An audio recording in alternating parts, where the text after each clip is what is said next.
अस्सलाम वालेकुम, मैं हूं शाहजेब खानजादा। तवील इंतजार के बाद बिलाखिर पंजाब में इलेक्शन की तारीख आ गई है। सूबाई असेंबली के इंतखाबात 30 अप्रैल को होंगे। इलेक्शन कमीशन की तजवीज़ पर सदर मुमलिकत ने मंजूरी दे दी है। इलेक्शन कमीशन ने सदर मुमलिकत को पंजाब में इलेक्शन के लिए 30 अप्रैल से 7 मई तक की तारीखें तजवीज़ की थी, जिस पर गौर के बाद सदर मुमलिकत डॉक्टर आरिफ अलवी ने 30 अप्रैल की तारीख मुकर्रर कर दी है। इमरान खान ने कल यानी 4 मार्च से इंतखाबी मुहिम शुरू करने का ऐलान कर रखा है। डॉक्टरों ने उन्हें सियासी सरगर्मियों के लिए ग्रीन सिग्नल भी दे दिया है। और लाहौर हाईकोर्ट ने तहरीक इंसाफ की जेल भरो तहरीक में गिरफ्तार होने वाले रहनुमाओं की नजरबंदी भी खत्म करते हुए उन्हें रिहा करने का हुक्म दे दिया है। और दूसरी तरफ मरियम नवाज पहले ही सियासी मैदान में मुतहर्रिक हो चुकी हैं। आज गुजरावाला में जलसे से खिताब करते हुए उन्होंने इमरान खान पर सख्त तनकीद की। Imran Khan is done and dusted. मैं सिर्फ उसके सहूलतकारों से ये सवाल करती हूँ कि वो तो डूब गया, तुम लोगों की तो नौकरियां अभी बाकी है, क्यों अपनी नौकरियों को डुबोने के पीछे पड़े हो? गुजरावाला वालों, इलेक्शन जब भी आए तैयार होना। मुस्लिम लीग नून भी तैयार है, ये याद रखना।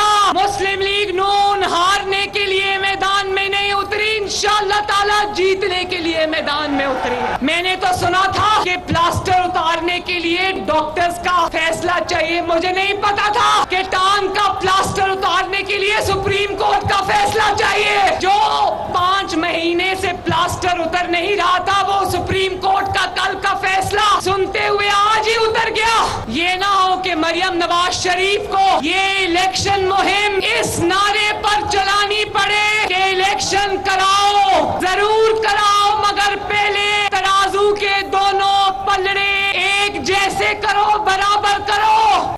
और आज इमरान खान ने सहाफियों से मुलाकात में कहा है कि मेरी इस्टेब्लिशमेंट से कोई लड़ाई नहीं है, मुल्क की बेहतरी के लिए आर्मी चीफ से बात करने को तैयार हूं। अब कोई बात करने को तैयार नहीं तो मैं क्या करूं? ऐसा लगता है कि आर्मी चीफ मुझे अपना दुश्मन समझ रहे हैं। फौज का मजबूत होना बहुत जरूरी है। हमारी इस्टेब्लिशमेंट को समझ नहीं है कि सियासत क्या होती है। जेल में डालने से और वोट पड़ते हैं। चैलेंज करता हूं, मुझ पर और अहलिया पर एक करप्शन का केस साबित कर दें। आर्मी चीफ ही मेरे खिलाफ कोई करप्शन का केस निकाल लें। कोई ये समझता है कि घुटने टेक दूं तो ये नहीं हो सकता। पूरा जोर लगाया गया कि परवेज इलाही मेरा साथ छोड़ दें। अब हमने परवेज इलाही के साथ वफादारी दिखानी है। मैं किसी के साथ बेवफाई नहीं कर सकता। इमरान खान ने कहा कि मखसूस निशिस्तों पर आने वाली खवातीन भी चाहती हैं कि वो वजीर आला पंजाब बने। पंजाब के वजीर आला का फैसला भी कर लिया तो कत्ले आम हो जाएगा। इमरान खान ने मजीद कहा कि एक ही बार में आम इंतखाबात हो जाएं तो पैसे की बचत होगी। हम PDM के अंपायर्स के बावजूद इलेक्शन जीतेंगे। ओवरसीज पाकिस्तानी तहरीक इंसाफ के साथ है। इस्लामाबाद की अदालतों में पेशी से मुतालिक इमरान खान ने कहा कि इस्लामाबाद हवाई जहाज से ना जाने का फैसला रात 12 बजे किया। खबर आई थी कि मुझे एयरपोर्ट से गिरफ्तार करके बलूचिस्तान ले जाना चाहते थे। जिन्होंने मेरी हिफाजत करनी है, मुझे उनसे ही खतरा है। जान के खतरे से मुताल्लिक मेरी रिकॉर्ड शुदा वीडियो बैरून मुल्क मौजूद है। जनरल बाजवा ने मेरी कमर में चाकू मारा। जनरल बाजवा ने रूस की मुखालफत में तकरीर की। इस तकरीर पर जनरल बाजवा का कोर्ट मार्शल होना चाहिए। मोहम्मद बिन सलमान अब भी मेरे साथ राब्ते में हैं। दूसरी तरफ पंजाब के अलावा खैबर पख्तूनख्वा में भी इंतखाबात की तारीख से मुताल्लिक इलेक्शन कमीशन ने गवर्नर खैबर पख्तूनख्वा को खत लिखा है, जिसमें कहा गया है कि सूबे में इलेक्शन के हवाले से आपके जवाब के मुंतजिर हैं। इस पर जियो न्यूज़ के प्रोग्राम जिरगा में गुफ्तगू करते हुए गवर्नर खैबर पख्तूनख्वा हाजी गुलाम अली ने कहा है कि अगर इलेक्शन कमीशन ने कहा तो इंतखाबात की तारीख दे दूंगा। अगर इलेक्शन कमीशन ने कह दिया कि इलेक्शन कराओ फलां तारीख को, तो फिर क्या करेंगे? मैं डेट दे दूंगा। अभी तो सुप्रीम कोर्ट ऑफ पाकिस्तान, हमारे ऑनरेबल अदालत का हुक्म, डेट दे देंगे। हाँ। कब का देंगे? ये मशावरत करेंगे कि इलेक्शन कमीशन कब तक तैयार होता है, क्योंकि सुप्रीम कोर्ट के फैसले में लिखा गया है कि 90 दिन या कुछ करीब 5 दिन बाद, 10 दिन बाद, 20 दिन बाद, उसके आसपास।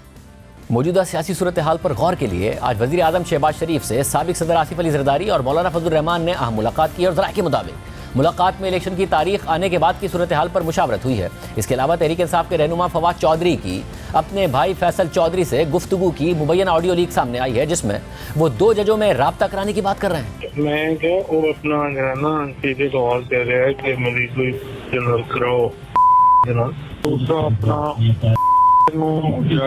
ये करा ना उन्होंने जरा मिलो उनको जो बड़े हाल है पूरा खड़ा तुझे दोस्तों कैसी आती तजवीज ये है कि ये करके ना ऐसे तारड़ से 3-4 दिन करा के ना इस्तेमाल से इन्हों से 228,000 ताकि ना प्रेशर से मैं सुबह करने लो सुबह ना मैं पूछ कर इस पर फवाद चौधरी ने ट्वीट में कहा है कि एक और जाली ऑडियो मेरे नाम से मार्केट में फेंक दी गई है। इस ऑडियो का मेरे से कोई ताल्लुक नहीं है, ना ही चीफ जस्टिस लाहौर से कभी मुलाकात हुई, ना ही उन्हें जस्टिस मज़ाहिर की मदद का कहा। जबकि फैसल चौधरी ने मुबैना ऑडियो लीक की ना तरदीद की और ना तस्दीक की, बल्कि सवाल होने पर जवाब हंसी में उड़ा दिया।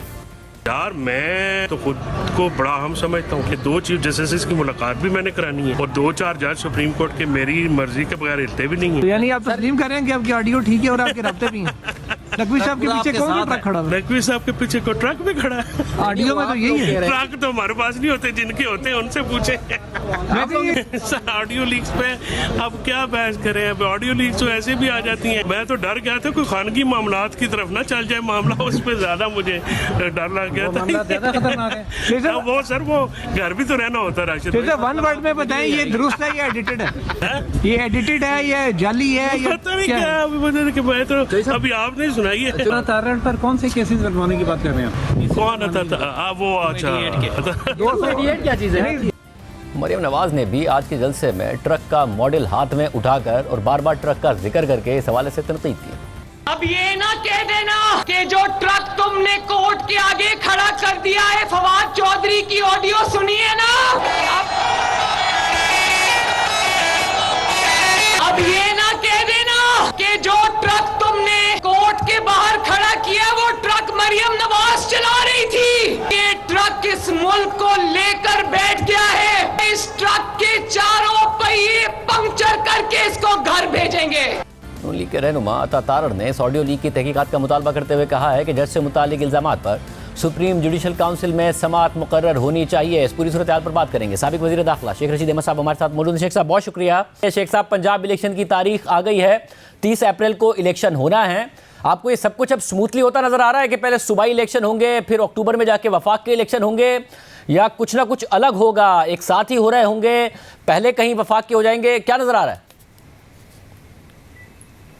अगर तो इनमें अक्ल है, शऊर है, समझ है, और ये ख़ानदान जो नून और शीन में बटा हुआ है, अगर इनको समझ है तो ये असम्बली तोड़ दें। आइंदा 72 घंटों में असम्बली तोड़ दें और कौमी और सूबे का इलेक्शन इकट्ठा करें। जब सूबे का नतीजा निकल आया 5-5 साल के लिए और सूबों में इमरान खान की हुकूमत 5 साल के लिए बन गई, KPK में भी और पंजाब में भी, तो फिर कौमी असम्बली में इनको कैंडिडेट्स ढूंढने पड़ेंगे, इश्तहार देना पड़ेगा, क्योंकि पंजाब और KPK के इलेक्शन अगर कौमी असम्बली के साथ हो जाएं तो इनकी बचत है, वरना तो झाड़ू फिर जाएगा इनकी सियासत का सत्यानाश हो जाएगा। जो आदमी जिन हालात में ना डॉलर जो है 280 से लेके 300 में है, पेट्रोल नहीं है, डीजल नहीं है, LPG नहीं है, इवन लोगों के पास कब्र के पैसे नहीं है कि मुर्दे को कैसे दफनाएं,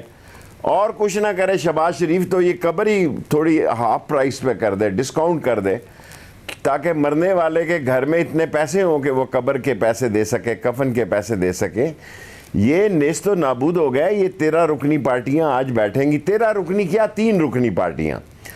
एक वो हैं आसफ जरदारी साहब, और एक हैं फजलुर रहमान, और एक है नवाज शरीफ। बाकी 13 पार्टियों के नाम आप मुझे बताएं। बाकी जो हैं वो ऐसे ही हैं जैसे अब मैं क्या कहूँ। तो शेख साहब, ये तय है कि पंजाब में जीतना, देख रहा हूँ मैं 10 और 15 दिन में हालात बेहतर होते देख रहा हूँ। और शेख साहब, ये तय है कि इलेक्शन जीतना पंजाब में इमरान खान नहीं है, चाहे नवाज शरीफ साहब आ जाएं, कोई भी कैंपेन चला लें, मरीम नवाज साहब एक्टिव हैं, आपको कोई मुकाबला नहीं नजर आ रहा है कि जी कोई मुकाबला हो रहा होगा? एज ए पॉलिटिकल वर्कर मैं कोई मुकाबला नहीं देख रहा। और नवाज शरीफ आ जाएं, अब तो उनका भाई वजीर आज़म है, फिर अल्लाह ही उनको लाएगा। अब तो उनका भाई वजीर आज़म है, वो आ जाएं, क्योंकि इनके भागने के भी तरीके होते हैं और इनके आने के भी तरीके होते हैं। और जो कुछ इन्होंने माशी तौर पर मुल्क का गरीब ज़बा खाने में डाल दिया और ख़ुद सियासी मैखानों में बैठे हुए हैं। लंदन में भी तो कैद ही ज़िंदगी गुजार रहा है वो। 3.5 साल से वो ना बर्गर खाने निकल सक रहा है और ना कोई ड्रिंक्स लेने निकल रहा है। 3.5 साल से हाउस अरेस्ट है। बाहर निकले, आए, इलेक्शन की कैंपेन करे, बताए लोगों को मैं हूँ, मैं नवाज शरीफ जो बीमारी में गया था और पैनाडोल भी नहीं खाई, और मुझे वोट दो। फिर उसे पता लग जाएगा वोट पड़ती है कि कुछ और पड़ता है। इनको कुछ और पढ़ना है, इनके डब्बों में वोटें नहीं पढ़नी इनको। और शेख साहब, इस सारे सिनेरियो में एक जो ज़ाहिर मुल्क का इस्तेहकाम भी बड़ा अहम है। अलग अलग अगर इलेक्शन हो रहे होंगे तो इस्तेहकाम आ पाएगा। जो पार्टी हार गई वो दूसरे पर धांधली का इल्जाम लगा रही होगी, फिर अक्टूबर में एक और इलेक्शन हो रहा होगा, तो ये एक मसला अपनी जगह पर खड़ा रहेगा। इसका कोई रास्ता दरमियानी निकल सकता है अगर मिल बैठकर, या आपके ख्याल में अब ऐसा ही है, पीछे हटना पीडीएम को ही पड़ेगा?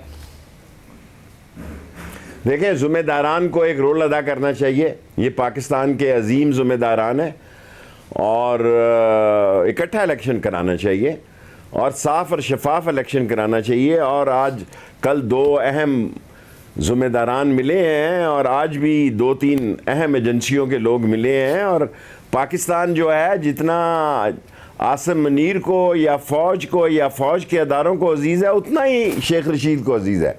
ये कहते हैं हमने अपनी सियासत दाव पे लगाई है, इन्होंने रियासत दाव पे लगा दी है। इन्होंने गरीब की ज़िंदगी दाव पे लगा दी है। इन्होंने इस मुल्क में 10 महीने में अपनी नाअहलियत और नलायकी को सिवाय अपने केसेस ख़त्म कराने के कुछ किया है, कोई डिलीवर किया है तो बताएं क्या डिलीवर किया है। अभी तक 20% सूद करने के बावजूद IMF इनके हाथे नहीं चढ़ रहा। ये आए क्या करने हैं? शेख साहब, इस वक्त क्या हो रहा है मुल्क में, मुझे बताएं। शेख साहब, इस वक्त जो हालात वाकयात हैं, ज़ाहिर है हुकूमत की कारकर्दगी बहुत बुरी है। IMF तक का प्रोग्राम बहाल कराने में प्रॉब्लम, महंगाई बहुत ज़्यादा, शरह सूद बहुत ज़्यादा, इंडस्ट्री के मसाइल, मईशत के मसाइल, इस सब में इमरान खान साहब को पंजाब का इलेक्शन भी मिल गया, तो फिर भी वो आर्मी चीफ से क्यों मिलना चाहते हैं? वो कह रहे हैं कोई बात करने को तैयार नहीं है, तो मैं क्या करूं? क्या वजह है? वो क्या अभी भी अपनी पॉपुलैरिटी पर भरोसा नहीं करने को तैयार? क्यों आर्मी चीफ से मिलना चाहते हैं आज? उन्होंने कहा, देखें, दम दरूद की ज़रूरत होती है, दुआओं की ज़रूरत होती है। पाकिस्तान में पाक फ़ौज बज़ाते खुद एक बहुत बड़ा अदारा है। रिटायर्ड आर्मी और हाज़र सर्विस आर्मी बज़ाते खुद एक बहुत बड़ा वोट बैंक है। पहले हम गुजरते थे तो कोई हमारी तरफ देखता नहीं था, अब गुजरते हैं तो आम फौजी भी हमें 2 सलूट मारता है, क्योंकि वो समझता है कि हम पाकिस्तान की बात कर रहे हैं। हम चोरों, डाकुओं, लुटेरों, बेईमानों, करप्ट, डिसऑनेस्ट, स्लगिश और इन चोरों और रात के अंधेरों में आने वाले और 25-25, 30-30 करोड़ रुपए में सियासी तोहफे खरीदने वालों के तर्जमान नहीं है।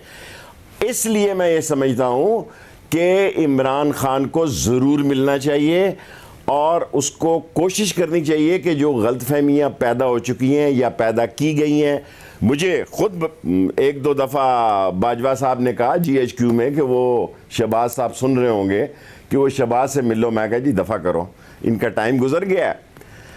लेकिन इतनी 2 रात के अंधेरे में लाए, मैं तो आसफ जरदारी का सोच रहा हूँ कि वो कैसे भागेगा, और उसका बेटा जो रोज़ पाकिस्तान से, और ये तारीख बताएगी कि उसके बेटे के साथ कौन कौन सफ़र कर रहा है और वो किस किस्म के लोग हैं जो सफ़र कर रहे हैं और वो किन के जहाज़ों में सफ़र कर रहे हैं और किन किन मुल्कों में गया है।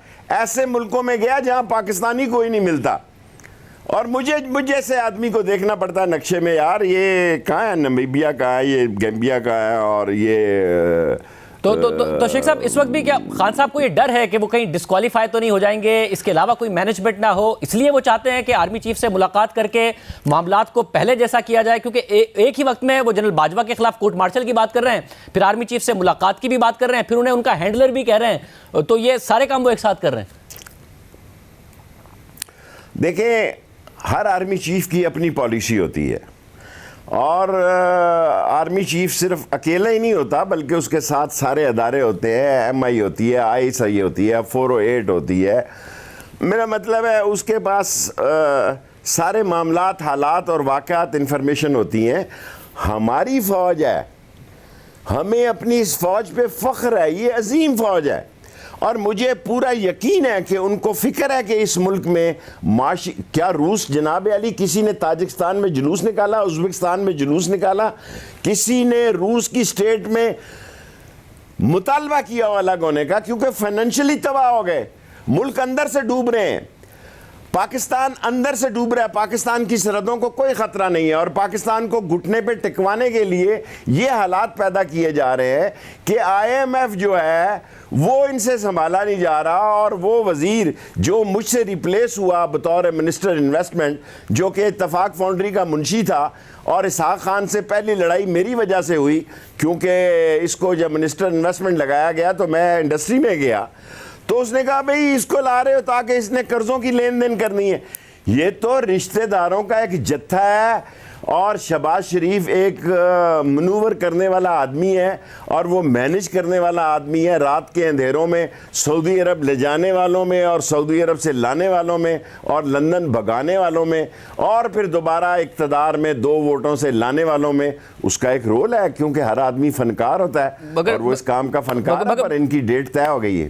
मगर शेख साहब, इस वक्त ये जो राउंड है, क्योंकि अगर शेख रशीद अहमद साहब खड़े हैं इमरान खान के साथ, परवेज़ इलाही खड़े हैं इमरान खान के साथ, तो ये बात साबित नहीं होती है कि ये राउंड तो इस्टेब्लिशमेंट के मुकाबले में इमरान खान ने जीता है।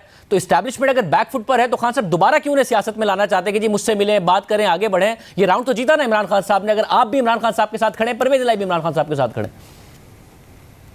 देखिए, मेरी 10 महीने से मैं अपनी ज़िंदगी में ये तसव्वुर नहीं कर सकता था। मैं इस पाकिस्तान के एटॉमिक में सबसे ज़्यादा एतमादी था, जिसने अहमदी निजात से मुज़ाकरात किए, जिसने कर्नल कज़ाफ़ी से मुज़ाकरात किए, ईरान से किए, सद्दाम से किए। मैं जहाज़ों को भर के ले जाता था, लाता था। लेकिन अगर मेरी आंखों की पट्टियों को भी बांधा गया और हाथों को बांधा गया, पाँव को बांधा गया, मैंने बाहर आके शोर नहीं डाला, बाहर आके मैं चीखा चलाया नहीं हूँ। मैंने कहा कोई बात नहीं, शुक्र है कि मैं अपने मुल्क के हाइड आउट में रहा, किसी दुश्मन एजेंसी के पास नहीं रहा। और चाहिए क्या था उनको? टेलीफोन का पासवर्ड चाहिए था, उनको पासवर्ड चाहिए था। मैंने कहा ये भी रख लो, खुद ही घर छोड़ के चले गए बाद में। सर जी, बाज़ जगह पे बाज़ लोग ऐसे आ जाते हैं, बाज़ छोटे लोग बड़ी जगहों पे आ जाते हैं, या बाज़ छोटे लोग हादसों की वजह से आ जाते हैं, या छोटे लोगों को ले आया जाता है और वो सारे सत्यानाश कर जाते हैं। मेरे ख्याल में इमरान खान को पाक फौज के सरबराह से ज़रूर मिलना चाहिए। मेरी ज़ात, मेरा किसी बंदे से कोई राब्ता नहीं। जब मैं इंटीरियर मिनिस्टर था उस वक्त मेरी इनसे मीटिंग्स थी। वो लोग कुछ बदल गए, कुछ नहीं बदले, लेकिन मैं समझता हूँ कि इमरान खान को ये जो एक खौफ बर्पा किया जा रहा है कि जब इमरान खान आएगा तो फौज और हमारे तल्लुकात कशीदा हो जाएंगे, नहीं होंगे। क्यों होंगे?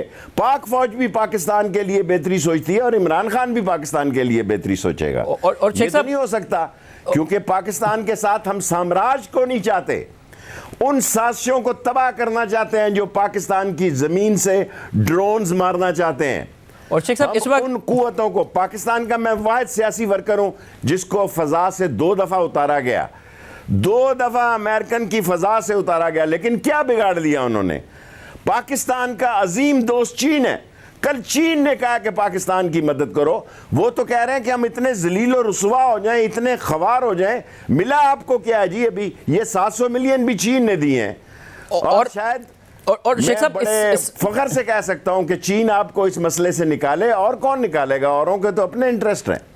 तो शेख साहब, हमारी सारी डिफेंस स्ट्रेटजी जो है वो चीन के साथ है, नेवल की, एयरफोर्स की, ग्राउंड की, टैंक की, खालिद की, F-60, F-7 की, सारी चीन के साथ हैं। साम्राज्य 1000 मील से दूर से बैठकर हमारे ज़मीन को, हमारे पड़ोस में, और जहां हमारा फॉरेन मिनिस्टर जाते डरता है उसकी टांगें कांपती हैं। तो शेख साहब, इस वक्त एज ऑफ नाउ पाकिस्तान के मसले का हल है, वहां जाते उसकी टांगें कांपती हैं। तो शेख साहब, एज ऑफ नाउ सारी जो सूरत हाल है वो इमरान खान को और आप लोगों को बेनिफिट करती है ना, कि अगर जल्दी दोनों इलेक्शन हो जाए तब भी, अगर अक्टूबर में वफाक के होते और पंजाब के पहले हो जाएं तब भी, क्योंकि आगे जाके और महंगाई ही आनी है। ऐसा नहीं है कि आगे जाके अवाम के मामला ठीक हो जाने 6-8 महीने में। तो जो भी होगा, इस वक्त सियासी जो इक्वेशन है वो आप ही को और इमरान खान साहब को ही बेनिफिट करती है इस सारे के सारे सिनेरियो में। आप दुरुस्त कह रहे हैं। देखें, इन्होंने आ बैल मुझे मार कहा है, अब ये खुद कह रहे हैं, अब ये खुद कह रहे हैं कि हमसे गलती हो गई। वो इंडिया का गाना ना, हमसे गलती हो गई सैया, ये अब खुद कह रहे हैं। शहबाज और इवन मरियम ने अपने मोनोग्राम से शहबाज की तस्वीर हटा दी है, उसने नवाज की तस्वीर लगाई हुई है। और नून लीग का ज्यादा सत्यानाश हुआ है, तबाही नून लीग की हुई है। पीपल्स पार्टी तो सिंध में सियासत कर रही है, जब इलेक्शन का टाइम आएगा तो फिर उसको पता लगेगा कि ये हारी जो सैलाब में से गुजरा है, जिसने सैलाब में से लाशें उठाई हैं, जो सैलाब में अभी भी वहाँ लगा हुआ है और आप माल बना रहे हैं, वो क्या रिएक्ट करता है। ये बात की बात है। लेकिन नून की सियासी कबर जो है वो पंजाब में और केपीके में तो वैसे ही नहीं है। केपीके में फजलुर रहमान है, गवर्नर साहब कल अलवी साहब को मिले हैं, गवर्नर साहब क्या पैगाम ले आए हैं, वो फ्रंट मैन है फजलुर रहमान का। ये वही फजलुर रहमान है जिसके बाप मुफ्ती महमूद ने जुल्फ़िकार अली भुट्टो को शिकस्त दी, और ये यही फजलुर रहमान है कि पाकिस्तान में किसी जगह जीतने के लिए उसके पास तो फिर शेख साहब इसका मतलब है कि अगर फजलुर रहमान के गवर्नर ने अलवी से मिला और अलवी आज मिलने गया इमरान खान से, तो शेख साहब फिर आपका मशवरा हुकूमत को जरूर है कि जी साथ ही करा लो और पहले करा लो, मगर आप एजिटेट नहीं कर रहे होंगे इमरान खान साहब, पहले पंजाब का लड़ लेंगे फिर अपने वक्त पर वफाक का लड़ लेंगे, क्योंकि इक्वेशन उनके फेवर में ऐसा नहीं हो रहा होगा। शहबाज शरीफ को शाहजेब के प्रोग्राम से कहना चाहता हूं कि दोनों इकट्ठे कराओ और बताएं। मैं इस मुल्क की सालमियत, बेहतरी और सुकून और बेहतर फजा के लिए शाहजेब के प्रोग्राम से शहबाज शरीफ को यह कहना चाहता हूं कि भाई असेंबली तोड़ दो, सूबे और मरकज़ के इलेक्शन कराओ, क्योंकि ओवरसीज़ पाकिस्तानीज़ के भी वोट आ जाने हैं फिर। और 1 करोड़ वोट है, 1 करोड़ वोट में 38 से 40 हल्के ऐसे हैं जहां एक ओवरसीज़ का 35 मंडी बहाउद्दीन सियालकोट 40 38 हज़ार वोट है। वो वन साइडेड है सारे इमरान खान के साथ, आप मुंह देखते रह जाएंगे। सो आपके प्रोग्राम में शहबाज को मशवरा दे रहा हूं कि दोनों असम्बलियां तोड़ो और इलेक्शन इकट्ठे करवाओ। 10 दिन आगे क्या और 10 दिन पीछे क्या। बहुत शुक्रिया। नून लीग इस पर क्या सोच रही है, क्या वाकई इस वक्त नून लीग को यही सूट करता है, बजाय इसके कि मामला अक्टूबर तक खींचा जाए। बात करेंगे नून लीग से एक ब्रेक के बाद। पंजाब में 30 अप्रैल के इलेक्शन की तारीख आ गई है, अब नून लीग क्या करेगी। हमारे साथ साबिक वज़ीर आज़म शाहिद खान अब्बासी साहब मौजूद हैं। भाई साहब बहुत शुक्रिया। भाई साहब, जो लॉ मिनिस्टर साहब उस दिन कह रहे थे जो फैसला उन्होंने 4-3 पढ़ा, इलेक्शन कमीशन ने वो फैसला 3-2 ही पढ़ा, सुप्रीम कोर्ट के अहकामात पर अमल करते हुए सदर को लिखा और 30 अप्रैल की तारीख आ गई है। अब हुकूमत डिले की तरफ जाएगी या इलेक्शन लड़ने की तरफ जाएगी पंजाब में? नहीं, हुकूमत नहीं, पार्टी इलेक्शन लड़ेगी। इसमें इलेक्शन में कोई चॉइस नहीं होती। अब डेट इलेक्शन कमीशन ने दे दी है और उस दिन इंशाल्लाह सूबाई असम्बली के इलेक्शन होंगे पंजाब और केपी में, और पाकिस्तान मुस्लिम लीग नून भरपूर हिस्सा लेगी। सर मगर अगर आप पंजाब में इलेक्शन हार गए तो वफाक में जब इलेक्शन हो रहा होगा तो फिर आपको तो टिकट देने में मसाइल आ रहे होंगे, इलेक्शन लड़ने में मसाइल आ रहे होंगे, तो क्या हो रहा होगा आपका पीडीएम का या नून लीग का? नहीं, इलेक्शन में एक पार्टी जीतती है, एक हारती है, यही नतीजा होता है। और पार्टी वर्कर जो है वो पार्टी के साथ रहता है और मेहनत करता है, और तो कोई ऐसी हमें खदशा नहीं है। यही जमहूरी अमल का हिस्सा होता है और जो अवाम फैसला करते हैं उसका एहतराम होना चाहिए। ये तय नहीं है कि जो पंजाब जीतेगा फिर वही कौमी असम्बली का इलेक्शन जीतेगा अब से 3-4 माह बाद? देखिए, वो तो वक्त बताएगा कि कौन पंजाब जीतता है, कौन कौमी असम्बली जीतता है। ये इलेक्शन के अपने माहौल होता है, अपने मुहर्रकात होते हैं। मगर ये उम्मीद है कि इंशाल्लाह मुस्लिम लीग नून एक फतह हासिल करेगी। मगर ये ज़्यादा मुनासिब नहीं होगा कि फिर अब वफाक में भी आप लोग इलेक्शन में ही चले जाएं? 4 महीने बाद एक और इलेक्शन की एक्सरसाइज हो रही होगी, बजाय इसके कि अब आप हुकूमत में रहें? नहीं, बिल्कुल मुनासिब नहीं है। ये असम्बली तहलील करके इलेक्शन करवाए गए हैं और ये ज़रूर करें।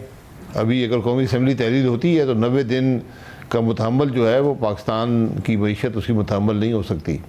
इस वक्त एक कोशिश है कि मईशत को इस्तेहकाम दिया जाए और हालात को दुरुस्त किया जाए, मुश्किल फ़ैसले किए जाएँ। ये सब इस सिलसिले का हिस्सा है। वैसे मगर आप लोगों ने जो अक्टूबर में फैसले किए, सितंबर में इसहाक डार साहब आए, फिर IMF से जो कमिटमेंट्स थी उसमें डिले किया, अगर उस वक्त वो कंटिन्यू करता तो आज आप किसी ना किसी पोजीशन में होते। अब तो महंगाई और ज़्यादा आगे जाके बढ़नी है, खुद स्टेट बैंक कह रहा है। ये शरह सूद, मईशत का ये हाल, ये महंगाई, आगे जाके आप लोगों के हालात और ख़राबी होने, बेहतर कैसे होने? देखिए, ख़राब होना एक बात होती है, जब भी आप मुश्किल फ़ैसले करते हैं महंगाई आती है, इसमें कोई शुबा नहीं है। और ये जो हम आज फैसले कर रहे हैं ये आज से बहुत पहले होने चाहिए थे। ये एक गलतियों का तसलसल है जिसका हल मुश्किल फ़ैसलों का एक तसलसल होगा। ये चंद दिनों और हफ्तों या महीनों की बात नहीं है, आप खुद जानते हैं कई सालों की बात है। तो हुकूमत जाएगी अपना बयानिया लेकर कि क्यों हुकूमत में उन्होंने हिस्सा लिया, क्या उन्होंने काम किए, क्या उनका मनसूबाबंदी है, कैसे वो मुल्क को इस्तेहकाम देंगे, मईशत को बेहतर करेंगे, यही होता है। ये तो वक्ती बातें हैं जो इस वक्त मुश्किल फ़ैसले हो रहे हैं। शायद डार साहब की अपनी स्ट्रेटजी है, पहले मिफ्ता साहब थे, उनकी अपनी स्ट्रेटजी थी, वो मेरा ख्याल है उसमें काफ़ी कामयाब हुए। डार साहब ने जो स्ट्रेटजी अपनाई है उसमें कुछ मुश्किलात हैं, लेकिन ये इसका तयन वही कर सकते हैं कि दुरुस्त स्ट्रेटजी क्या है और क्या उनको उसमें मिलेगा, क्योंकि एक बैलेंस होता है। आप जो IMF की डिमांड्स होती हैं वो भी देखते हैं, मुल्क का मुफाद भी देखते हैं, और आवाम पर जो बोझ पड़ना होता है, इन तीन चीज़ों के दरमियान एक बड़ा डेलिकेट बैलेंस है जो आप क्रिएट करते हैं। वैसे मगर इस हिकमत अमली ने आपको नुकसान तो पहुंचाया कि पिछले 4-5 माह में जो कुछ हुआ, रेटिंग्स हमारी और गिर गई, महंगाई को तूफान और आएगा, IMF मानने को तैयार नहीं, खुद वज़ीर आज़म कहते हैं कि नाक से लकीर खिंचवा रहा है। तो ये स्ट्रेटजी नाकाम हुई, उसका सियासी नुकसान तो अब आपको होगा। जी देखिए, यकीनन जब भी आप ऐसे हालात में हुकूमत लेते हैं, आप मुश्किल फ़ैसले करते हैं और हर मुश्किल फ़ैसले का बोझ अवाम पर पड़ता है, उसकी सियासी कीमत होती है।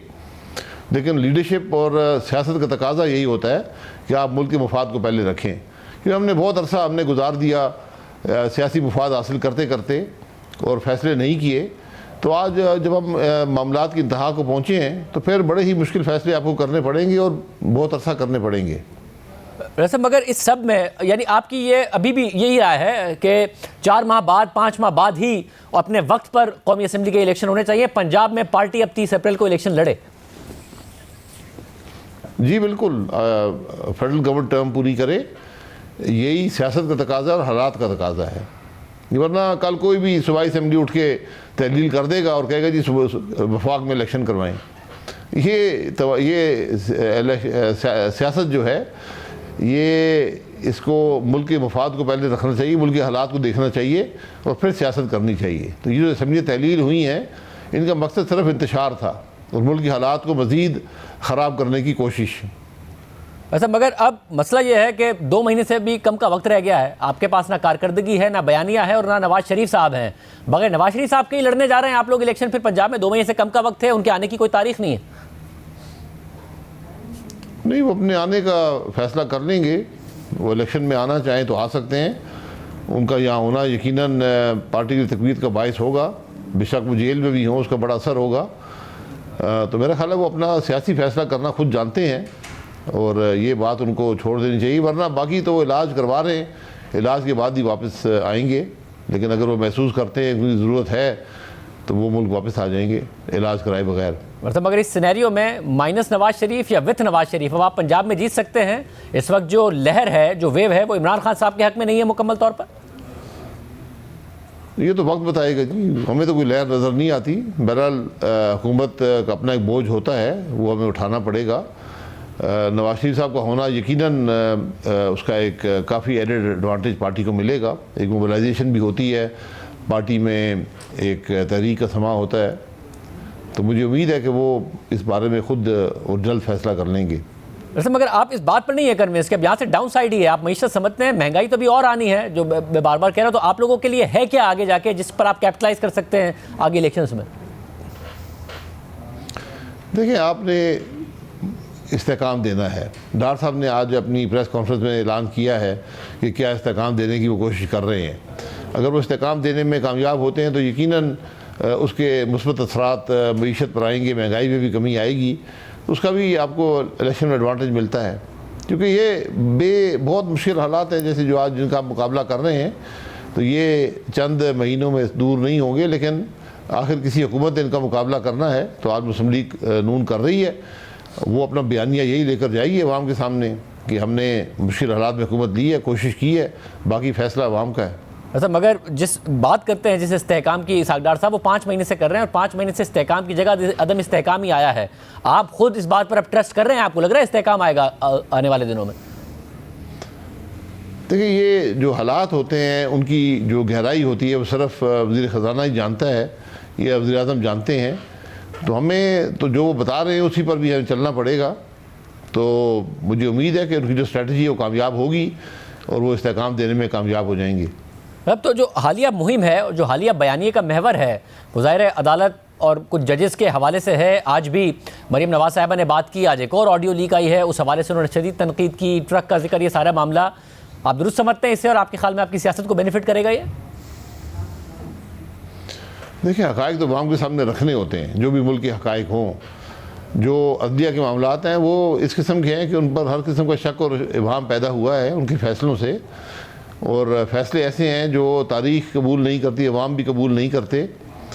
तो इसलिए उन चीज़ों के हक़ाइक़ अवाम के सामने रखना ज़रूरी होता है। जमात ने ज़रूरी समझा है, उस पर बात की जा रही है, लेकिन मैं समझता हूँ कि एक आइन और अखलाक के दायरे के अंदर रहकर इस मामले को चलाना चाहिए। और इस वक्त आपकी पार्टी के आइन और अखलाक के दायरे में रहकर चला रही है? इसका तयन तो आप ही कर सकते हैं या अदालत खुद कर सकती है। अगर उन्होंने महसूस किया कि नहीं है तो वो कार्रवाई कर सकते हैं। लेकिन मेरा ख्याल है कि जब भी फैसले मुतनाज़ा होते हैं, क्योंकि जज का फ़ैसला बोलता है, उसके रिमार्क्स और उसका जो कंडक्ट है उस पर भी बातें उठती हैं। तो इसलिए हमने अपने आप को काफ़ी ओपन कर दिया इस मामले में, और अब आपके सामने हालात हैं, लोग बेंच देकर बता देते हैं कि फ़ैसला क्या आएगा। ये बदकिस्मती है कि आज जुडिशल निज़ाम पर अवाम का एतमाद उठता जा रहा है, और ये साख बहाल करने की ज़रूरत है। और साहब, यानी आपका अपनी जमात को यही मशवरा है कि अब ये ना कहें कि फ़ंड नहीं है या फिर सिक्योरिटी का मसला है, इलेक्शन 30 अप्रैल को लड़ें, डिले करने की कोशिश ना करें? जी, मशवरे की बात नहीं है, ये आइन का तकाजा है। और फंड्स आपको अजाफी कर्जा लेना पड़े, अजाफी कर्जा लें, उसे पूरे करें, और जो सिक्योरिटी के इदारे हैं उन सबको जो भी इलेक्शन कमीशन की रिक्वायरमेंट है उसको पूरा करना पड़ेगा। ये सब आइनी तकाजे हैं, इसमें चॉइसेस नहीं हैं।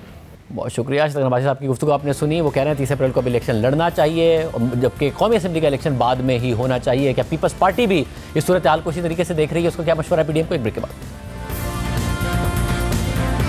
30 अप्रैल की पंजाब के इलेक्शन की तारीख आ गई है, पीपल्स पार्टी से हवाले से क्या सोच रही है? कमरुज़्ज़मा कायरा साहब हमारे साथ मौजूद है। कायरा साहब, बहुत शुक्रिया हमें शो में ज्वाइन करने के लिए। कायरा साहब, 30 अप्रैल की तारीख आ चुकी है, पीपल्स पार्टी क्या समझती है कि अब इंतखाबात ही की तरफ जाना चाहिए बजाय इसके कि कोई भी डिले हो, कोई और बात हो? शहज़ाद साहब, हमारी पहले से पूरी कोशिश थी कि ये जो असम्बलियां हैं ये अपनी मुद्दत पूरी करें, जिस तरह पिछली असम्बलियों ने अपनी मुद्दत पूरी की। तो हमारे मुल्क में एक डेमोक्रेटिक कंटिन्यूएशन की या असम्बलियों की मुद्दत पूरी करने का एक रिवाज शुरू हुआ था। ये भी डेमोक्रेटिक कंसोलिडेशन का एक बड़ा जरिया है। सो हमारी पूरी कोशिश और काविश के बावजूद खान साहब ने कभी इस्तीफे दिए, कभी असम्बलियाँ तोड़ी।